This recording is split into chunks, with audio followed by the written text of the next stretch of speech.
Welcome back to the show, guys. It's been a minute. I know I've been busy the last 2 weeks. I've been working with the Muay Thai Awards, just doing their filming and their editing. So I do apologize. I haven't been able to upload as much. But today we got a special guest. This man, he's a veteran, in MMA. He's fought in UFC.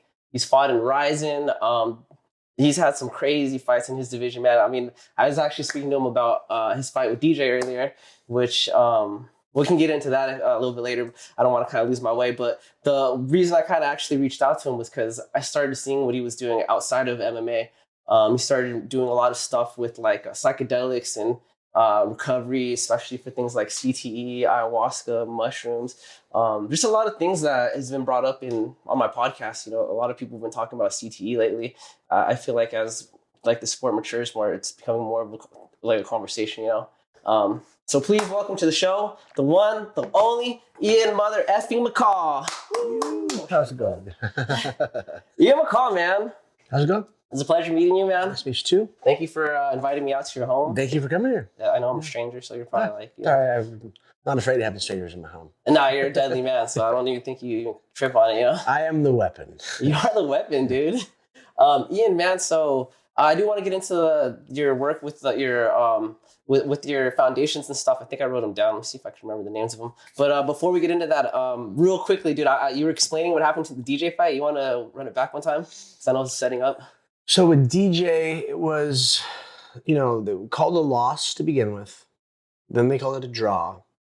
And, I would have beat him. I think I beat him in general, but I could see why they called it a draw. But we had a fourth round that was supposed to be scheduled. I would have beat him then. And my life, me being a former addict, I literally went upstairs and started doing Oxycontin with my ex-wife again. So it was off to the races at that point. I was like, I can't catch a break. By the time we fought next, which was 3 months later, I was strung out on Oxycontin again. And I stayed the same or got worse, and he got better. So congrats to him. Yeah, dude. So why did they call it a loss though? Do you remember? I watched it. I didn't. I watched it not recently, but when I first started talking, that was about a week ago, I think, right? Mm-hmm. So I was trying to figure out what exactly if the rules had been different then versus now, or what happened. They just couldn't count. Australia, the toilets go different way, and they can't count, or I don't know what it is. They fucked up. Somebody messed up. And my coaches, Romy Adanza, former Muay Thai world champion, and Colin Oyama, multi-time world champion coach in kickboxing and in UFC. They ran around that building chasing the judges and asking for scorecards, and they made sure they recounted, and they found out it was a mix-up. Yeah. That's the first time I ever heard of that, dude. It was one of those moments that forever changes the fabric of your reality. Oh, for sure. If I would have gotten that nod, what would have happened in my life? And of course, it's all doesn't matter now, but would have been way different. Yeah, you probably would not have done all that heroin with their ex-wife. You would have already been on the natural high. And I don't want to put it on her because we were doing drugs, together, separate, whatever. But I'm happy that we're both safe and alive and sober and do better now. So, a quick question: were you strung out when you had that mustache, the troll? I was sober when I started it. I got out of rehab for the second time, and I grew it out because I just was like, I don't care how I look. Maybe this will get me laid less. I've always been a sex addict, and it got me laid more somehow. They liked it, bro. So I don't know. And then I became weirdly famous, and I was so famous at one point. Women were crying. Men and women were crying when I showed up places. With the UFC marketing machine, and I'm not trying to make anyone cry. Okay, I want to make it. I'm about to cry right now. I would show up, and chicks Japan, Ireland, and the US. Girls have cried because I showed up. Yeah. I was just like, why are you crying? Give me a hug. Chuck Liddell always taught me, look somebody in the eye, shake their hand, sign their autograph, take pictures, do whatever you can, take your shirt off your back, do whatever you can to make these fans happy. So I did.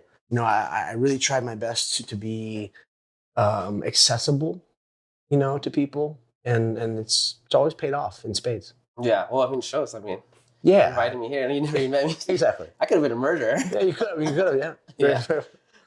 Yeah, that's crazy, dude. Like I said, bro, I remember watching you in the UFC. I was like, man, you had so many good fights, and even the ones that you lost out, they're still good fights for the most Yeah. part. You know what I mean? Yeah. So I remember when you left the UFC to RIZIN, I believe, right? Was it RIZIN? I was wondering, like, did you get cut or if you just left because the weight class was kind of not? Really It was a bad decision. I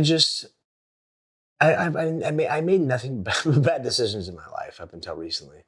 And I saw greener pastures. I always wanted to fight in Japan. I always wanted to fight in the tournament. I was strung out on, at that point, like fentanyl. Oh. And I mean, when fentanyl isn't getting you high enough, it's pretty bad. Yeah. And I went to Japan, and I wanted to see the country, and you know, I really wish I would have stayed with the UFC though, because they took care of me. They still take care of me. Mm-hmm. I went to the UFC Fighter Hotel in LA when they were there to meet my old agent, Jason House. And I walked in the building, and everyone was like they saw a ghost. They're like, dude, what are you doing here? Is that you? I was like, yeah. Well, you look so much different. I'm like, I guess I'm a lot bigger, and I don't know. It was just funny seeing everybody and preaching my message of what I'm doing. You know, I was talking to Chris Weidman and Longo and whoever, all these stars, you know, and I came to drop off a bunch of products for people. Mm-hmm. And, you know, it's funny to see UFC executives, you know, passing them in the lobby and them holding up my psychedelic brand because on suits. Yeah, all happy to see, you know, like whoever it is. I don't want to name any names, but yeah. Yeah, I mean, let's get into that. So you have two foundations. I wrote them down right here. One of them is called the McCall Method, I believe. That's an IG handle. I don't know if that's the actual foundation. But... The McCall Method is my for-profit. Okay. So I took my scientific understanding of biohacking and getting healthy and training, and I applied it to people with money who want to biohack, peptides, access to stem cells, supplements, coaching, training, all these different things that I can put in a monthly integration box for them so then they can perform better in life. Now because I can't sell them psychedelics legally. Mm-hmm. So the psychedelic part stays with the nonprofit Athletes Journey Home. Athletes Journey Home is where I work with my athletes for free.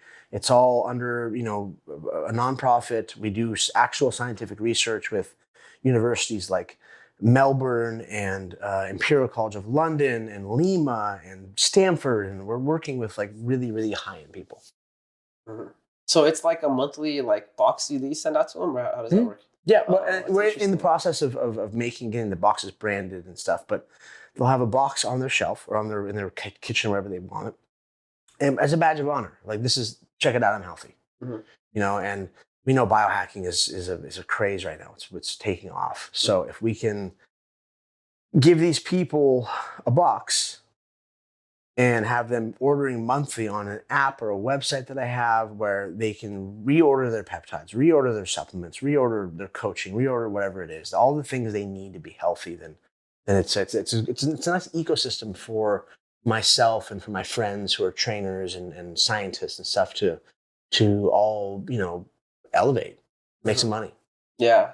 Oh, when did you start taking like psychedelics? Like, or at least when did you start taking them for benefits, I guess, and not just a trip, you know? I started taking them when I was 12. Uh-huh. For that was for funsies, though. For fun, yeah. You know, all the rich kids here. You know, we had access to everything. But the purposeful intake of psychedelics started at the end of my career, and I needed to fix my brain. I wanted to kill myself. I literally stuck a load of gum in my mouth on multiple occasions. So, at 12? No. When I was retired. Oh, gotcha. I'm sorry. And I knew, because my daughter got sick when she was 2, and I was at the top of my game with juvenile rheumatoid arthritis. I knew how to heal the body. I healed this little person through diet and exercise, physical therapy, cryotherapy, through, you know, cannabis. Cannabis was a big part of her healing. I just applied that understanding to myself, and I was like, okay, well, I either kill myself or I'd take this path to healing and the healed and being obsessive and farther down the spectrum than most people, you get obsessive over things, and you learn. And I finally was able to take psychedelics and really learn, like absorb information a lot. And here we are. Now I'm the CEO. Yes, I'm not a doctor or scientist, but those people all work for me. Or they work with me. They help me run my empire. Yeah. I think that's actually a powerful thing you just said is it started with your daughter. Like, I feel like for a lot of people, there's still a lot of stigma against like mushrooms, ayahuasca, especially, and all that other stuff. But for you, it was like, because you love this little thing, it's like you would do anything in the world to make her better, And so I feel like, I mean, I know that you were already accustomed to drugs, but I feel like that might have been the catalyst to kind of like dive into it a little bit more, you know what I mean? Oh yeah, big time. I was like, I had to heal the most important person in my life. And we did it. Now she's a super athlete. She's, has no inflammatory markers. She's healthy. She's healthier, way healthier than other kids, more athletic. She's flourishing on all levels. Yeah, I think for a lot of people getting into the space that have never tried those type of experiences when they were a kid, I feel like their kids is going to be their jumping point, So they're going to try to find something to help their kid with whatever ailment. And then they might be like, okay, maybe I can try this or something else similar to this, Yeah. So it's a pretty interesting space. Like, I grew up out here in Orange County, around Garden Grove, Anaheim area.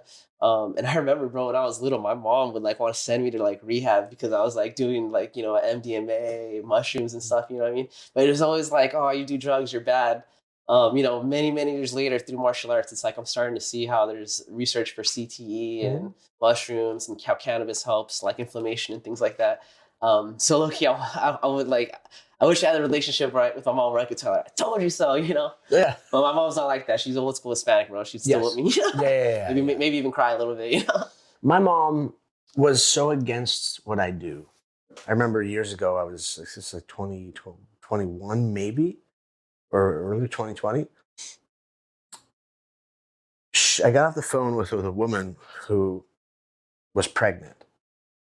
And I was telling her how I have text messages from Matthew Johnson, the first professor of psychedelics ever from Johns Hopkins University.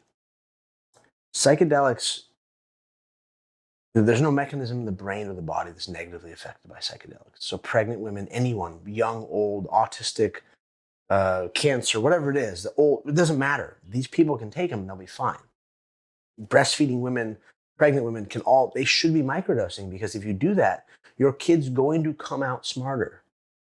It's scientifically proven. You're producing positive chemicals, molecules in the brain and the body that are going to lead your child to have a greater intellect, a greater understanding of themselves, bonding mechanisms, all this stuff. So it's really, really important that mothers do that sort of stuff. There's a group called Moms on Mushrooms on Instagram.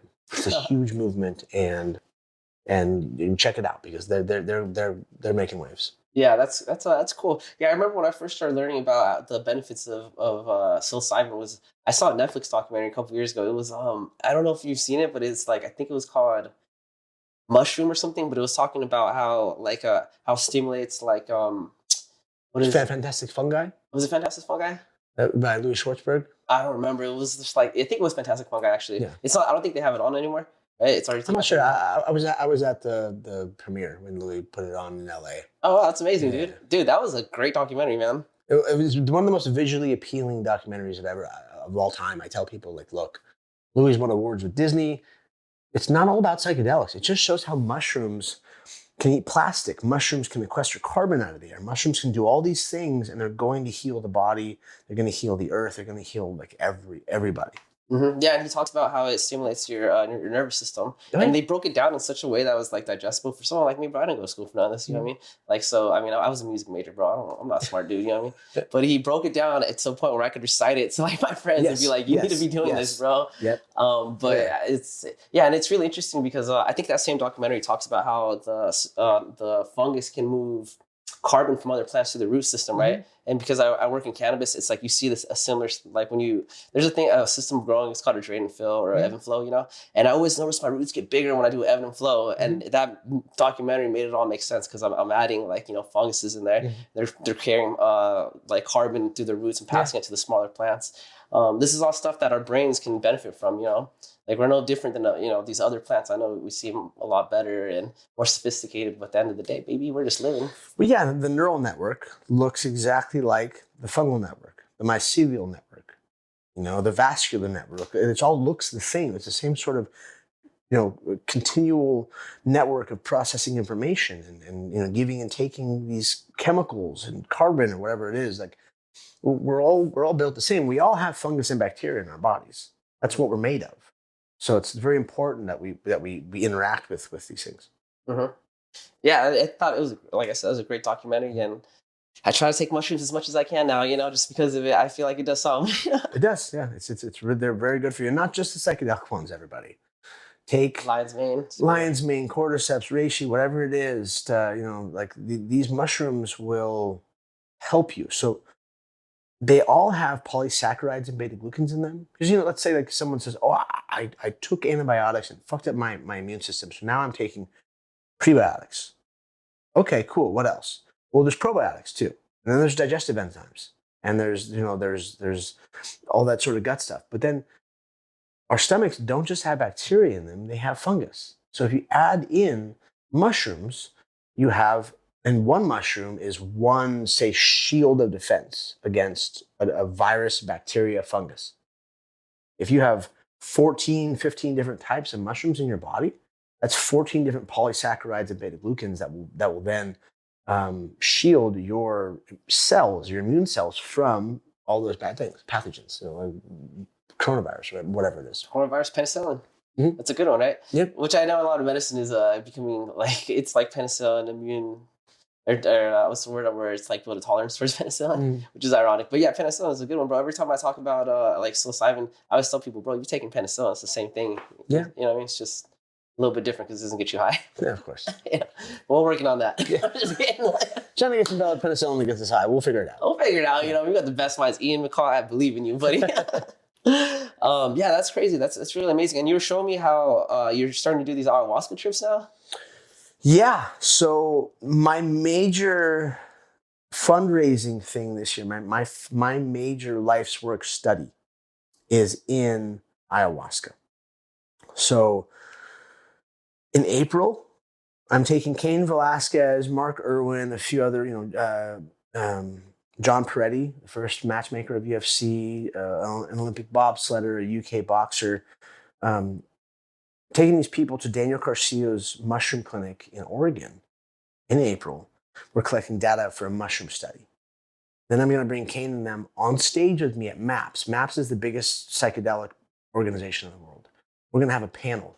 They asked me to have a talk, and I was like, I don't want to give a talk myself. Mm-hmm. I'm not trying to be famous like the rest of these people. Like let me bring my cool friends up here, and we'll talk about the data we collected. So then we can raise money, because I need at least $3, $4, $5 million for this ayahuasca study.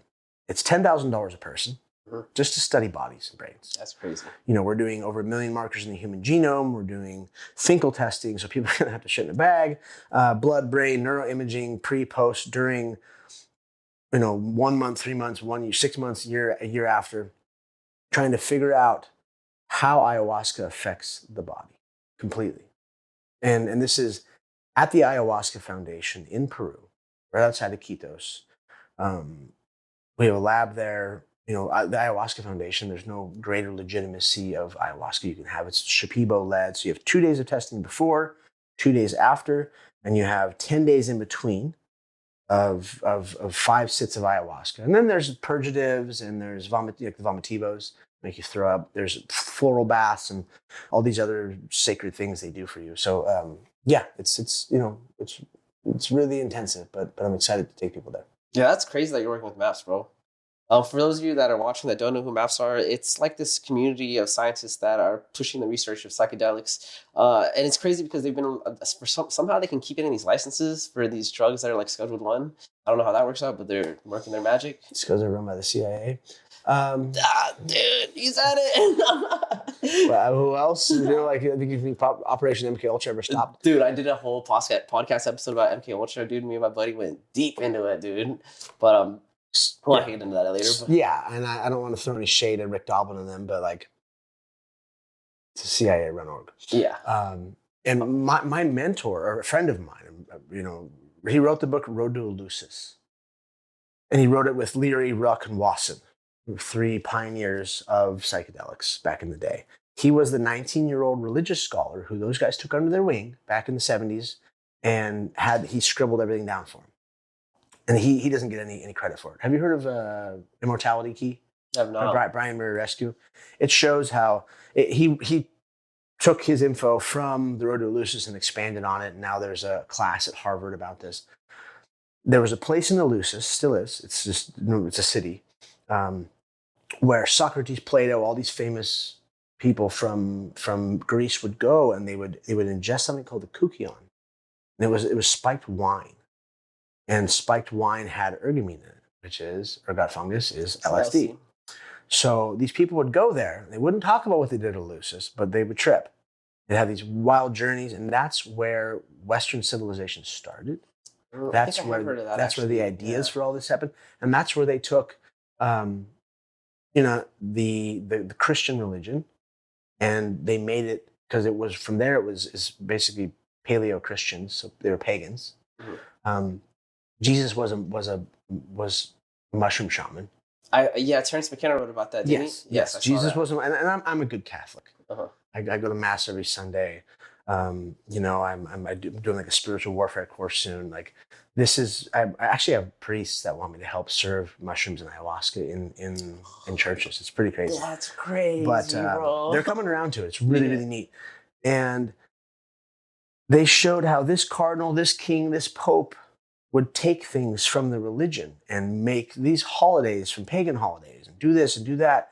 And they ended up taking the sacrament from us, which was the koukion, or which was whatever version of it, mushrooms.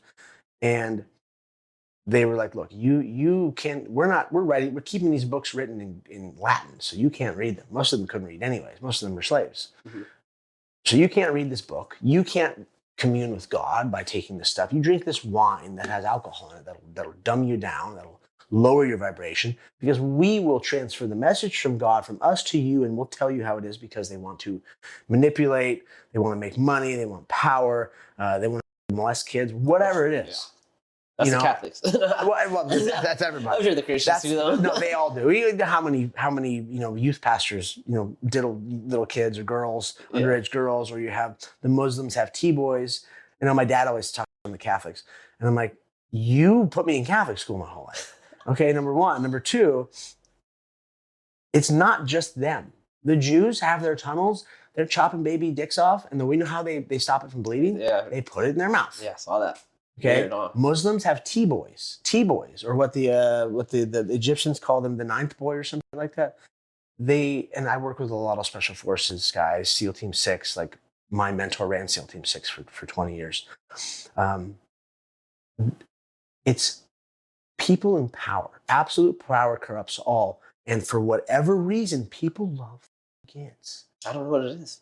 And the boys and it's just like, why? I don't get it. I come from the 1%. I come from a very wealthy family. I've been famous. I've been around billionaires all the time. No one has ever, I'm sure I don't look like the guy you ask these sort of questions. No one has ever brought up like, hey, you want to smash this like little kid? These are different parties. Yeah, I guess. We're not invited to those parties. Look at us. We got tattoos. We like to fight, dude. Like Dave Chappelle says, like, I don't know why I wasn't invited. I got snitch vibes. Oh, yeah. But yeah, that's a good thing though. You don't fit the description. Yeah, thank God. Yeah. I like grown-ups. Like, fuck. Yeah, you don't want to be on that Ghislaine Maxwell document. Actually, when you brought up about that book that Terence McKenna wrote, what was it called? Fruit of the Gods or something? Or Nectar of the Gods? Fruit of the Gods. Yeah. Fruit of the Gods. Mm-hmm. Yeah, I listened to that book a few years ago. And it gets brought up a lot. Lately, I've been hearing people bring it up a lot. Yeah, there's a sacred mushroom in the cross. There's that one. There's the Road to Eleusis.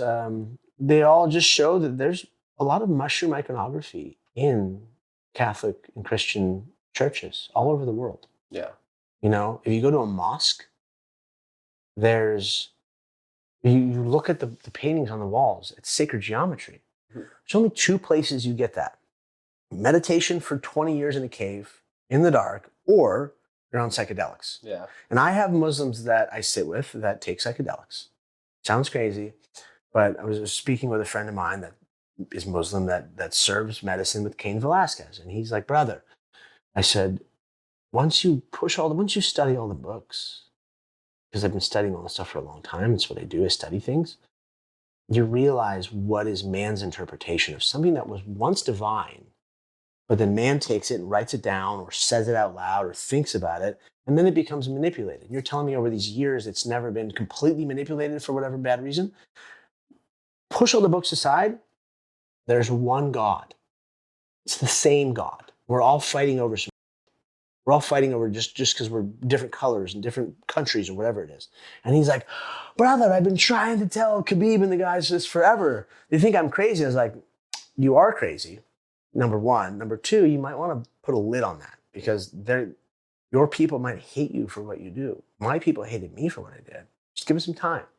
But to see and to sit with a proud praying Muslim, to watch him do 5-MeO, DMT, and lay down and just repeat Allahu Akbar, Allahu Akbar over and over again, which is just God is great. Like, it was beautiful to see. Like, I don't care what religion you are. Just find God. Find God. And my Catholics will hate me for saying it's all the same. They will. But sorry, I'm not sorry. Like, there's we're all just in this together, and I wish we could get around to that. But at the same time, I understand we're at war and whatnot, so it's just it's a mammal thing, you know what I mean? Even before us, it's like prior creatures that hominoids were fighting over who was the one to listen to and whatnot, Who's the head chimp? Yeah, I've never a little bit about me. I'm biracial. My dad's Vietnamese from Vietnam. My mom's from Mexico. Yeah. Okay. So in my household, my mom, she was a Jehovah's Witness, and then when I would visit my dad, he was Buddhist. And so just growing up and learning about those two completely opposing religions, I mean, it's hard to even call out Buddhism religion like we do out here, but technically it's not. It's more of like a spiritual thing, I philosophy, guess. Yeah. Yeah, but I've studied a bunch of it. Right, so growing up and learning about these two, I just was like, I don't know, man. I'm just gonna not go with either of them. Yeah. I like the Buddhism more though. They're way more chill, but they have some of their own weird stuff. Like when someone passes away, you can't eat meat for like 9 days or something like that. It's like 49. I believe it's 49 days. Even the Dalai Lama was a pedophile. Yeah, bro. You see how he kisses the kids? Yeah, that's weird, huh? Like, no one called him out on that. People have, but what are you gonna do? It's again, these people in power that do whatever they want. So you should max on them kids, bro. It's tongue and everything. Dude. Suck on my tongue. Fuck you, man. I got invited to meet the Dalai Lama one time, and it was cool. It was a great experience, and I now after seeing that, I was like, oh, kind of ruins it, huh? Totally. People say it's a cultural thing, but I'm like, I don't know, man. It's still weird. I don't think it's a cultural thing. If it is cultural, we need to burn those cultures to the ground. Exactly, just because it's cultural doesn't make it right. 100%. You know what I mean? Like, and it's kind of, that whole situation is interesting because he's like in India, but he's like controlling fucking his people in China. It's like a whole weird thing. It's very cool to see. Yeah. But I do remember reading how there was a German scholar who had gone to Tibet and he had found that Jesus had lived with monks. I don't know how accurate this is, but he wrote a whole book about it. Did you ever hear about that? Oh yeah, Jesus took off for those 30 years or whatever it was, and traveled with his uncle. He sat with the Buddhists. He sat with the Krishnas. He sat with everybody, and he learned the Vedics, I should say, and he learned about all that stuff. And I'm sure he traveled like all over that part of the world. And just became this enlightened being that we know it today. Like pretty wild, and the things we're not told. Yeah, he was definitely a forward-thinking person, dude. Yeah. Like I said, I'm not a religious guy, but the person that Jesus Christ is depicted as seems like the modern human of today's age, like the lessons that he put out. You know what I mean? Yeah. I don't like the weird stuff though. It's the weird, like how he rose from the dead. I'm like, yo, this is getting weird. The fish thing. What's with Jesus and the fish? I don't know, man. You understand that? There's a lot to decipher there. Yeah. It could have been just a mushroom trip that they just translated wrong. I mean, or miracles. I mean, I believe in miracles. I believe in everything now. There's nothing I don't believe. I just always go, oh, maybe. I've had people tell me they've been abducted, gone to Mars and bases and all that. I'm like, sure, all right, I believe you. I'm a skeptic, bro. I'm a serious a believer type dude. You know what I mean? I got to see it. Ghost, maybe I see some stuff that kind of makes me think a ghost is there, but, you know, I don't know, you know, 50-50 still, you know? But the Jesus thing, I'm not convinced, bro, because why? Jesus should be brown. Every picture I see, he's white. No offense to my white people, but... That being half white, I make fun of white people all the time because they're the most offensive or offended. Yeah, he wasn't a cracker.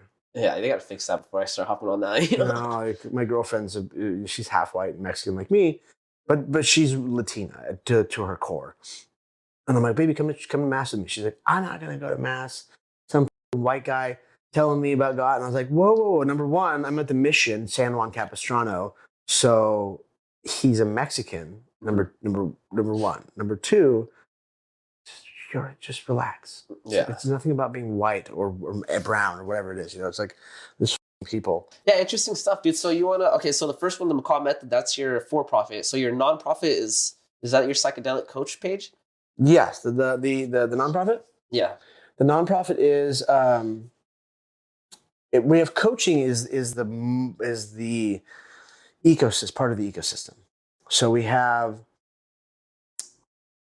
people go through the study. Okay, just like Heroic Hearts Project is the psychedelic nonprofit that I took mine after. When someone goes through these things, they have to be coached. If you don't have a coach going through ayahuasca, it's real rough. If you have to have someone who's been through it before that's going to help you integrate the things you learn.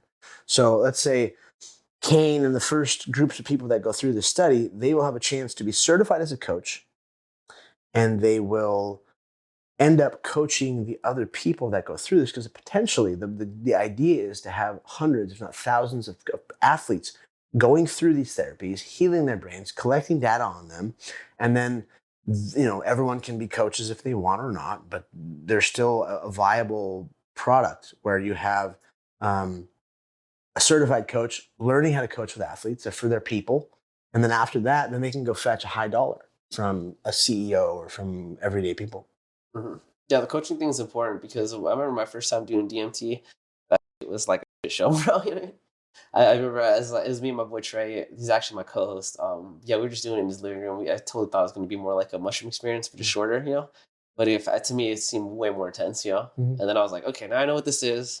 Take some lines, you know what I mean? You got to soften this up a little bit, you know what I mean? Yes. I just saw, because the way I did it, I was hitting it out of Nectar Collector. Mm-hmm. I don't know, and so I just rolled a fat line. I was like, okay, this looks good, dude. And smoked it and went to Mars for a cool 30 minutes, you know? Oh, yeah. Yeah, it'll definitely get you there. Yeah. So you definitely need coaching for that. And then ayahuasca, especially, I heard you poop and throw yourself up on that. I went double platinum this last time. I was in Tarapoto at a place called La Medicina. And double platinum is shitting and throwing up at the same time. Oh, sick, bro. I did that once when I was sick. Felt like I was being pig roasted by a beam of light. When you purge on ayahuasca, it's a sound and a feeling that you've never felt before, throwing up like this. And you're like, you throw up your demons. People have thrown up their cancers. And I get up and I'm dazed. I walk to the bathroom in the dark. I lay down, or I go to the bathroom, sit down, and it's a tiled in bathroom. So it echoes. Uh-huh. And we're in a maloka. So maloka is this wooden structure, this hut. Everyone's sitting in a circle. There's a shaman in the middle, and the bathrooms are in the back. I go in there, and all of a sudden, it's at both ends, just, and it was echoing. And I was like, "Oh my god! Get me out of here! I just don't want to be here anymore." And just like finally, I wiped my ass and went back out there, and later that day or the next day or something, I'm talking. And people are like, "Oh, that was you." That was gnarly, dude. Yeah. I was already on the edge of my seat just for that story, dude. Can you imagine being there? It was fucked up, but that's you have to purge these things out. Yeah, is that so? Every time you take it, that's gonna happen? No, but most times you should purge. Oh, dude, I don't want to poop and throw up on myself. Most of the time, if you're healthy, you're a healthy person. Uh-huh. If you follow the diet, you won't shit yourself. People who shit themselves a bunch are very unhealthy. Oh, got you. But everyone should purge because it's what's called a somasomatic release, uh-huh, where you get all these traumas out of your body, and the best way to do that is through throwing up. Oh, yeah. I'm interested to try it one day. Probably not anytime soon though. Take your time. You'll be called. Yeah, Don't rush into it. If you rush into it, you'll make mistakes like I did. Yeah. I'm gonna do it the same way I did mushrooms. Just people kept asking me to do it, and one day I tried it, and it's okay because I decided to do it, and I wasn't peer pressured. Ecstasy, I was peer pressured. I felt like I had to go to the hospital. Time of my life though, but I felt like my heart was gonna come out of my chest. You know. What was the most like traumatic experience? I guess, or not want to say traumatic, but what was the most heaviest experience you had on ayahuasca? I won't say traumatic because it does the opposite. You know what I mean? Man, first time I dealt with the death of my best friend who died in my arms, Shane Del Rosario, UFC fighter who passed away, world champion in kickboxing. I had to deal with that shit. That was gnarly. And then probably I was in Mexico in the jungles one time and down in the Yucatan, and I relived every fight, every sparring session I've ever had in my life. And I had to, because I hated fighting at that moment. I had to relive it all and deal with it. What's up, Bradley? You Appreciate it. That's it. Here's how we're going. So, sorry, that was my brother interrupting. That's your brother? Yeah. Like your blood brother? Oh yeah, my big brother. Oh, dude. Yeah.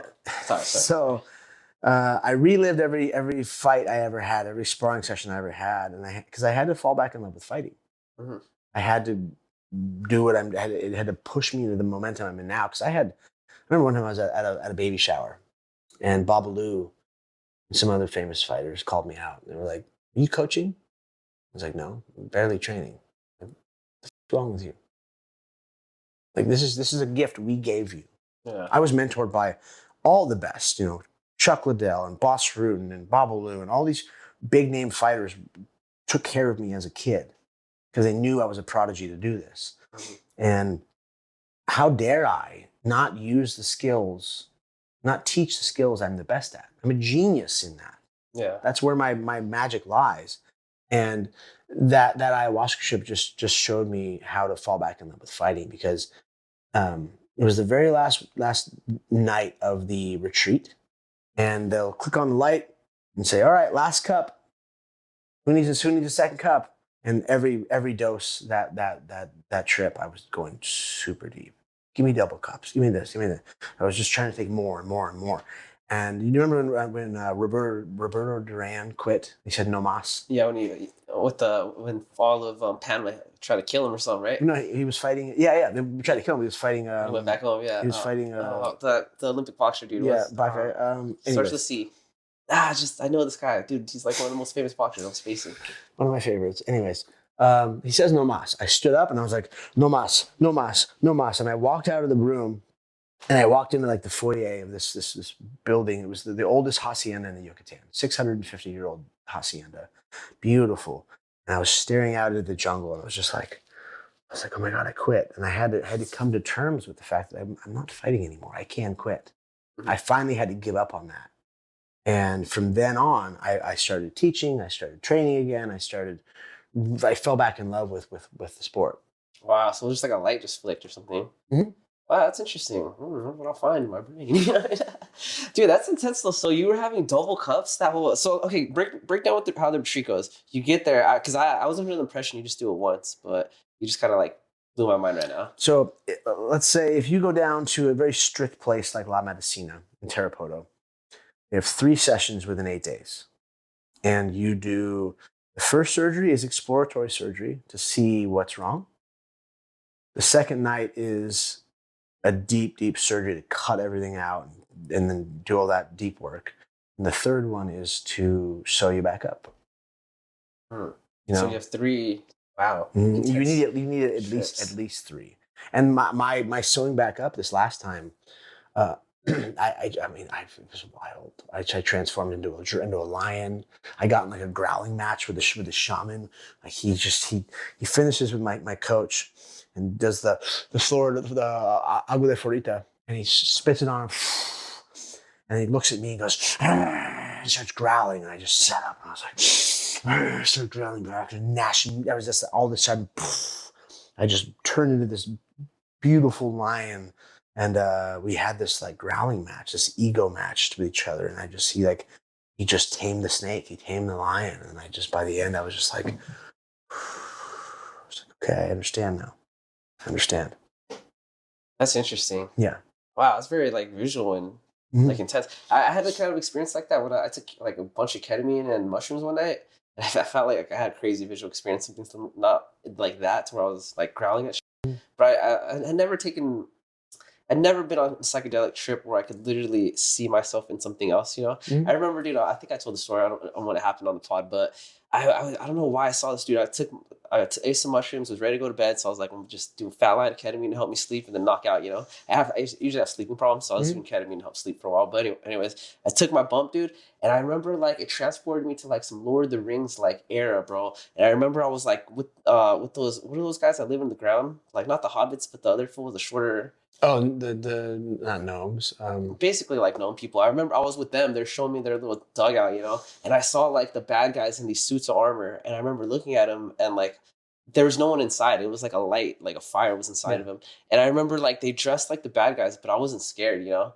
And so I was like, I think I have to go with these guys. I think they're trying to show me something. And so I remember following them, dude, and like they took me to this room in the cave, and all of a sudden I was up on top. I was like on the ocean now, and then they went away, you know. And I was like, no, come back. What did you want to show me? And I remember I woke up, you know, and I was like, let me hit another line. I think they gotta go somewhere. Yeah. Yes. But it never came back, dude. And I don't know what that meant. I don't know if it was just my brain being retarded or what, but you know. But that was like nothing like what you were talking about, you know, but that was the closest I've ever gone to that, you know. Yeah. Usually when I take mushrooms, it's not that intense, you know. It's more faces or something. Yeah, you gotta stack things. Yeah. Stacking, you know, medicines is always fun. You know, like whether it's like MDMA, it's psilocybin, and ketamine at the same time. But you know, be careful. I always tell people like less is more sometimes. Yeah, try it out. Wet your feet a little. Yeah, right. You know what I mean? You can always take more. You can't take less. Yeah, because I've had some intense moments where I'm like, why did I eat this much? You know? Yeah. Especially with like, I used to be really big on mushrooms and MDMA. It seems like a good idea until you're fucking like super amped wanting to do something, but I'm scared of everything, you know? And you're just like, fuck, I'm just gonna stay home now. You know? Nah, I'm gonna lay down. You know what I mean? Yeah, that's really interesting though. When's your next trip out there? To Peru? Yeah. September.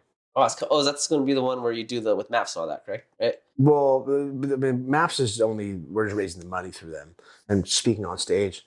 We're, yeah, that'll be the next time to Peru, but I go to Colombia hopefully before then. I'm supposed to lead 10 to 20 athletes or fighters specifically down to Peru or down to Colombia, to Medellin, to Luara. Ayahuasca, and they're giving me an insane deal, like $400 a person. Yeah. It's crazy. Usually ayahuasca is like a couple grand. And we'll go down there and we'll lead, 10 to 20 fighters through the ceremony and hopefully help them heal and create some content behind it so we can push our message. I'm trying to create an army of athletes and fighters, specifically fighters, to push this message. Like Mark the Shark Irwin, bare knuckle boxing's world champion, Todd Duffy, famous fighter. They're now fighting not for themselves, but they're fighting for the cause. Mm-hmm. They're saying, look, I'm fighting because of this nonprofit. Help me raise money for this. Yeah. Todd Duffy, didn't he just do a boxing match with a bare knuckle? Or? Yeah, he fought Ben Rothwell. Yeah. He knocked him out, right? Is that correct? No, he lost. His neck went out or something. Oh, I'm remembering wrong. Sorry. Yeah, Vinny Familia, the guy I was telling you about earlier, he fights for BKFC too. You should, maybe one day you guys can connect. You might be interested in this stuff. Please. Anyone that wants to heal. Yeah, if anyone out there, dude, fighters, dude, me, Trey, we're a big advocate on psychedelics, and this man, what he's doing is amazing. So he's doing psychedelics for the good, not for the fun. But the best thing about psychedelics for me is I like taking it because it shows me like who I am. You know, like you ever do something bad and you just don't think about it, but then you take mushrooms one day and you're like, why did I do that? Why did I treat this person like this 10 years ago? You know. And I think that's important for me because, like, the way I live my life, dude, I do not pay attention to things sometimes, and so it's good to reflect, dude, and it's good to take them for your mental too, dude, for the CTE benefits and all that stuff. Dude, is there any actually solid research on the CTE? Yeah. And we're going to be the first bank of information for CTE or TBI in ayahuasca. For mushrooms, it's all being collected. Ibogaine has a ton of data. But we're getting there. It's up to people like myself and my organization to do that. Yeah, I've seen a lot because I think Mexico it's legal, so there's a lot of stuff published from out that way. Yeah. But I just did Ibogaine a few months ago. first time, Mhm. yeah, it was just because there was a reason for it. I'm patient zero.